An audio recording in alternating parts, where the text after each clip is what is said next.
Bonjour à toutes et à tous et bienvenue sur Vénus en exil. Si c'est la première fois que vous voyez une de mes vidéos, Vénus en exil, c'est une chaîne qui est dédiée à l'astrologie, la cartomancie et la spiritualité. Si vous aimez ce genre de contenu, je vous invite à vous abonner et à cliquer sur la petite cloche pour ne rater aucune de mes prochaines vidéos. Pour plus de contenu, je vous invite aussi à me suivre sur Instagram, sur @Vénus en exil. Dans la série de vidéos d'aujourd'hui, nous allons voir vos horoscopes pour le mois de mars. Comme toujours, je vous recommande de regarder votre signe solaire, signe lunaire et votre ascendant. Ce tirage est pour les personnes du signe des balances, que vous soyez balance de signe solaire, signe lunaire ou ascendant. Aussi, si vous avez beaucoup d'énergie en balance, ce tirage aura sûrement un message pour vous. Donc, on va commencer avec votre carte d'oracle qu'on va laisser pour la fin de la lecture, qui va nous donner soit une perspective sur votre lecture ou un message à la fin. On va voir maintenant votre lecture. Je vous rappelle comment je fais mes lectures. Dans un premier temps, nous allons voir les énergies qui sont en lumière. Ce sont les énergies qu'on peut voir facilement, qu'on peut saisir ou qu'on peut éviter. Si elles ne nous plaisent pas parce qu'on les voit, elles sont sous notre nez, on peut les éviter. Et ensuite, nous allons voir les énergies qui sont dans l'ombre. Ce sont les énergies qu'on ne voit pas. Ça peut être parfois des atouts qu'on ne voit pas. Ça peut être la raison de certains blocages qu'on a. Ça peut être aussi parfois des situations qui vont passer à la lumière dans les prochains mois, mais qui sont encore en train de germer, on va dire. Donc, on va voir. J'ai l'impression que ce mois de mai, vous allez être beaucoup plus tranquille. Il y a quelque chose qui, soit pour certains d'entre vous, vous allez peut-être prendre des vacances, ou vous allez trouver un petit peu peut-être un endroit qui va vous permettre de vous ressourcer. Ça peut être aussi ça. Ok. Donc ici, si vous voyagez, faites attention. Si vous voyagez, faites attention à vos affaires. Ne laissez pas traîner vos bagages.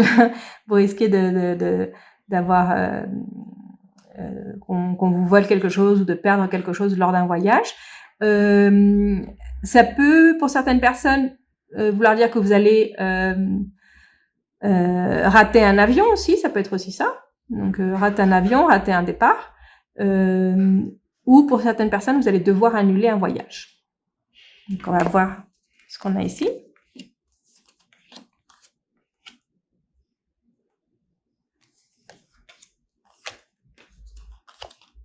Okay. Donc, on commence avec ce que nous avons en lumière. Donc, on a la pensée amitié, l'inconstance et l'amour. Donc, ici, il y a une relation que vous avez, une relation avec un ami ou une amie qui est en train de... Ici l'inconstance, c'est qu'on passe de l'amitié à l'amour. En plus, elle est entre les deux. Vous passez de l'amitié à l'amour, de l'amour à l'amitié, vous n'êtes pas sûr. Donc, il y a une relation ici dont les frontières ne sont pas très claires. On va dire qu'il y a une relation dont les frontières ne sont pas très claires, où vous n'êtes pas sûr si cette personne, vous avez envie d'être ami avec cette personne, ou si vous avez envie de commencer une relation avec cette personne. En tout cas, cette personne, elle vous attire, mais aussi c'est une très bonne ou un très bon ami. C'est quelqu'un avec qui vous avez beaucoup, beaucoup d'affinités. Et là, c'est entre les deux votre cœur balance, on va dire. Pour certaines personnes, ça peut être aussi une personne avec qui vous avez une relation d'amitié de longue date, et que ce mois de mars, vous franchissez le pas vers autre chose. Mais si avec l'inconstance, ça me dit pas clairement que vous passez de l'amitié à l'amour et que vous allez commencer une relation avec cette personne. C'est comme si, oui, non, on y va pas. Parce qu'ici avec l'inconstance, c'est que vous êtes pas sûr. Vous êtes pas sûr ou l'autre personne n'est pas sûre, mais c'est comme il y a certains moments où vous savez pas comment les interpréter, ou vous donnez aussi des signaux qui sont un peu confus, mais c'est pas on passe de l'un à l'autre, c'est on flirte avec l'amour, on va dire. C'est ça, c'est une personne avec qui vous avez une relation d'amitié, mais parfois vous flirtez avec la personne ou avec cette comme la frontière entre la relation amoureuse et la relation d'amitié, elle est très fine. Et parfois on passe, mais on passe pas complètement. C'est ça, on passe pas complètement parce qu'on n'est pas sûr. On va regarder maintenant ce que vous avez dans l'ombre. Ici, on a la clé de la destinée, la renommée et la fatalité. Ici, si je le lis par rapport à ce que vous avez en lumière, si ça c'est ce que vous avez dans l'ombre au même moment que vous voyez en lumière, ça me dit que vous avez en vous, c'est vous qui allez décider. C'est vous qui allez décider. Même si vous le voyez pas, c'est vous qui allez décider vers quoi cette relation va mener. Vers quoi cette relation va mener. Ce qui vous bloque un peu, c'est un peu peut-être la réputation de cette personne. C'est peut-être le passé de cette personne, la réputation de cette personne. Parce que vous, en tant qu'ami, ça va, mais vous savez beaucoup de choses, parce que justement, c'est un ami ou une amie de longue date, vous savez beaucoup de choses sur le passé amoureux de cette personne, et c'est peut-être ça qui vous bloque. Mais c'est à vous de décider.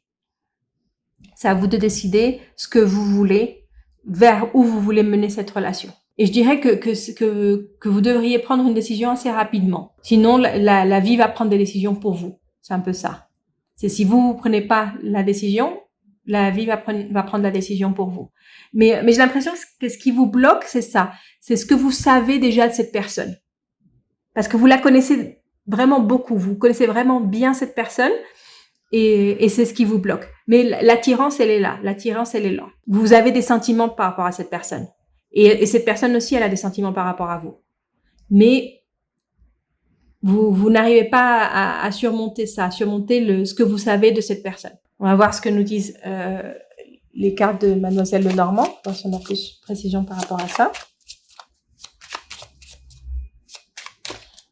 Ici, j'ai l'impression que vous devez aller plus en profondeur. Parce que si vous connaissez cette personne, vous connaissez le passé de cette personne parce que vous la connaissez depuis longtemps, il n'en reste que vous connaissez ce qu'elle vous montre. Donc c'est un peu la surface, vous connaissez la surface. Peut-être que c'est une personne qui a eu beaucoup de relations, que c'est une personne qui est ou qui a eu une relation très très très très très longue avec quelqu'un et que vous pensez que cette personne elle a encore des liens avec cette autre personne, mais vous voyez que la surface. Il faut aller plus en profondeur pour savoir. Donc peut-être avoir une conversation avec cette personne pour savoir vraiment, pour comprendre vraiment et pas rester sur une impression, pas rester sur ce qu'on voit. Ok. Donc ici, ça me donne des précisions un peu. Je pense que c'est une personne que vous connaissez depuis l'enfance et avec qui vous avez toujours été en contact. Donc c'est une personne avec qui vous avez toujours été en contact et que vous connaissez depuis l'enfance ou qui a repris contact récemment avec vous. C'est peut-être ça, quelqu'un qui a repris contact récemment avec vous, c'est avec la lettre. Mais c'est quelqu'un avec qui vous avez contact, c'est quelqu'un que vous connaissez depuis l'enfance. Mais c'est ça, j'ai l'impression que vous avez aussi une image un peu comme superficielle par rapport à cette personne. Et c'est ce qui vous fait douter. Ouais, c'est quelqu'un que vous connaissez depuis très longtemps. C'est quelqu'un que vous connaissez depuis très longtemps. L'enfance ou l'adolescence, hein, ça peut être aussi ça. Hein. L'enfance ou l'adolescence que vous connaissez cette personne. Et vous êtes vraiment, vous avez envie de plus, mais vous pensez aussi, j'ai l'impression que vous pensez aussi, ça doit dépendre de l'autre. C'est à l'autre de faire le premier pas. Ici, ça me dit que c'est à vous. C'est à vous de faire le premier pas. Peut-être qu'il y a quelque chose dans votre situation actuelle qui fait que l'autre personne ne va pas prendre le premier pas.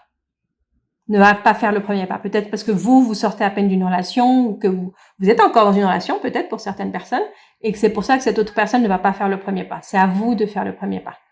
Ici, ça me dit bien que c'est la décision, elle est dans vos mains. Et on va voir le message de l'oracle.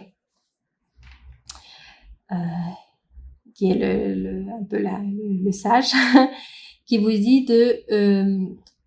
vous devez mûrir, faire mûrir votre situation actuelle. Vous devez, il y a quelque chose où vous devez aller en profondeur. Vous devez aller en profondeur. Et vous devez être vraiment engagé à le faire. Vous devez continuer avec ce que vous êtes en train de faire. Continuer votre travail, continuer ce que vous faites, mais aller dans le fond des choses. Pas faire les choses de manière superficielle. C'est un peu ça. Donc, si c'est par rapport à cette situation qu'on a vue ici, si vraiment vous voulez commencer quelque chose avec cette personne, vous devez faire un travail sur votre situation actuelle. Sur vos blocages. Sur pourquoi vous vous retrouvez dans cette situation.